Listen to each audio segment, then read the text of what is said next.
Ceci est la biographie de Monsieur Aboubacar Sadikh Bey. Né dans la localité de Dieuppeul-Derklé, le digne fils de Castor a fait son signe scolaire au CM Ousmane Sossi Diop de août 2014 à septembre 2017. Avant sa nomination à l'ANSD, Aboubacar Sadikh Bey, ingénieur, statisticien, économiste, a été le chef du bureau économiste du Sénégal à Washington, avec 15 années d'expérience dans la modélisation statistique aux États-Unis. Il a eu également à élaborer des documents stratégiques de politique, de développement pour des organismes internationaux comme le Programme des États-Unis pour le développement, PNUD, le Fonds des Nations Unies pour la population, UNFPA, au ministère de l'économie, des finances et de plans, etc. En septembre 2017, Monsieur Bey est nommé directeur général du port autonome de Dakar jusqu'à nos jours. Alors parlons de sa politique. L'idéologie de ce technocrate dépasse largement celle des hommes politiques. L'entrepreneuriat des jeunes à travers le financement des jeunes est son principal souci. C'est dans ce sens, par sa politique de développement, qu'il a contribué à la création d'emplois pour les jeunes. Il a dit haut et fort que la jeunesse et les femmes sont mes priorités. maa ngi sant yàlla sant yonent bi sant sama ndey sant sama baay sant directeur du port sant Aana ndax alal di neex na lool waaye jàmm ko gën directeur du port dama taseeg moom marché bële sa kii ba di sa école ba mu fekk ma toog maa ngi feebar ñàkk tooy xepp fekk ma toog mu nuyoog man jox ma loxoom daal di ñëw ne kii kaa yëkkati jàpp suma loxo dem teg ma fële ñu teg ma sa kër ga teraanga la teraanga nag teraanga koy fay may yibbi si taseeg moom muy wax ak man bongokat yi topp ko mu naan ma suma kër nga ne la kër gu weex bi xam nga bu ko neexoon du ma ko wax ñu bàyyi ñu teseeti fii Aana ñaa nuyoo moom ne ko kii sama bàjjen la ma ne ko kii Aana xale bu baax la bu yaru bu am ngor bu am sutura bu am teraanga waaye directeur du port it baax na ndax gis nga ma fa li gisaat ma fii nuyu ma defal ma teraanga nee nañ ma yóbbu fi ñuy fajee bët yi ñu faj ma man day Adja Mbéri Sylla lañ may wax dëkk Dieuppeul 1. Voilà, je m'appelle Sidi Lamine Traoré, donc j'habite dans la commune de Dieuppeul-Derklé, plus précisément à Liberté 5, et je travaille dans le mouvement de Aboubacar Sadikh Bey, la GSE en tant que chargé des affaires sociales. Assalamu alaikum. maa ngi tudd Mohamed Aidara ñu gën ma xam ci Pape Aidara responsable adjoint bu APR bu dëkk Dieuppeul-Derklé waaw. DC Port day man li nga xam ne moo ko fi def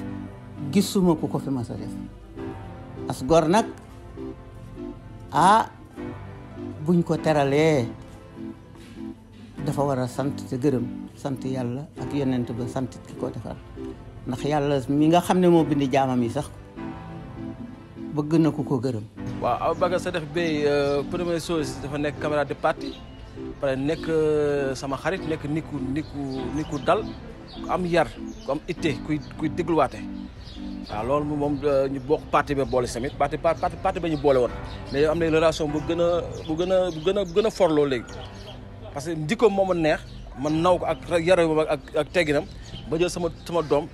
daa koy tuddee ndax jikkoom rek parce que nit soo tuddee nit jikkoom moo tax ngay tuddee nit man jikkoom moo ma naw si moom. mu jël ma tamit dugal ma si wetam nekk ma yóbbu ma si wetam port ma koy jàppale si liggéey bi. c'est moom daal yaram daal kon pour tëj affaire daal yaram man moo ma waree si moom yar na tey na sa mu ngi dimbali doomu aadama sa bu si boole wax yu bëri. DC weeru koor bu jot mu indil ñu suukaru koor pañe bi muy def daal lu ne dina ko ci def ba pare teg ci xaalis ne ngeen di ko jëndee mburu ci koor gi. DC li mu ñu defal man dey ba ma fi duggee ba fii mu ne gisuma ku ñu ko fi mës a def. bu tabaski jotee mu joxe ay xar may ñi nga xam ne xëy na yàlla loolu sax ki koy séddale noonu la koy séddale waaye moom DC moo koy génne ne ko joxal ma leen ñi nga xam ne jaboot lañu te amuñu njëgi xar ku ci nekk mu jox la xar bu tam xarit jotee mu joxe nag ñu rey ko séddale ko nit ñi. non parce que lu mu def si ñun benn fête bu rëy la si ñun parce que ba mu nekkul ku nekkul maire di defal commune am Mbaye Beye muy pavé Mbaye Beye jumaa yi moo si mën jumaa yi moo mën si jumaa yi mu ngi jàppale doomu aadama yi mu ngi defal commune bi sa nekkagul maire lu mu laal ñu ko bàyyil léegi nag koo xam ne su demee nag ba yore maire bi nag am prérogative defal commune bi ñu da si sant yàlla parce que Beye mooy l'homme de la solution. su ñëwee commune ñu dinañ sant ne xam ne au moins am na benn xarkam bu mu def si commune bi parce que mu fi la dëkk juddoo fi yaroo fi bëgg commune bi bokk loo xamante ne juddoo fi yaroo fi mais moom fi la juddoo yaroo fi dëkk fi comme ñu waxee rek ñu ne kuy raam jëla boot suy dox kenn waxaaloo ko waaw loolu mooy wax ji comme moom nekkul maire mi ngi liggéey li maire di def mu koy def moom mi ngi liggéey lu raw li maire def koo si nekkee maire fii jëm commune bi mooy kontaan rek. wàllum wér gi yaram it danañuy toog ñu indi ñi nga xam ne ñooy ñëw di def consultation gratuite waaye dañuy dem ma ne la bu fekkente ne am nga ordonnance mbaa nga am leneen DC dugal ci loxoom DC daal man day wax dëgg yàlla duma ne kenn yàlla nuyu na la te gisuma Mouhamed man kenn jaralu may fen ndax maa ngi sant yàlla nag di julli ci yonent bi waaye DC li mu ñu defal li mu fi def ko ci mag ñi def ko ci ñun ñii gisuma ku ko fi mës a def du ñi ko fi jiitu di ñi mu fi àndal. Oui, effectivement, il a été investi par le Benno Bokk Yakaar en tant que coordinateur de la commune de Dieuppeul-Derklé. Donc, on va vers des élections locales où, à l'issue, qui gagnera sera maire de la commune. Donc, c'est dans ce sens qu'on est en train de travailler pour vraiment que Ababacar Sadikh Bèye puisse être le maire. Parce que son projet de société est très intéressant. Parce qu'il y a d'abord une transformation structurelle qu'il compte faire au sein de la commune et maintenant répondre aux besoins des populations en transformant, exemple, comment dirais-je, le marché de Castor, qu'il faut vraiment faire un marché de dernière génération. Il y a aussi le terrain de Castor qu'il compte faire un stade omnisport. Et puis il y a le centre de Derklé qu'il compte faire un hôpital de niveau 3, par exemple. Et sans compter pas mal de projets structurants qu'il envisage vraiment de faire pour transférer carrément le visage de notre commune.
Metti, muy, ay,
salaamaaleykum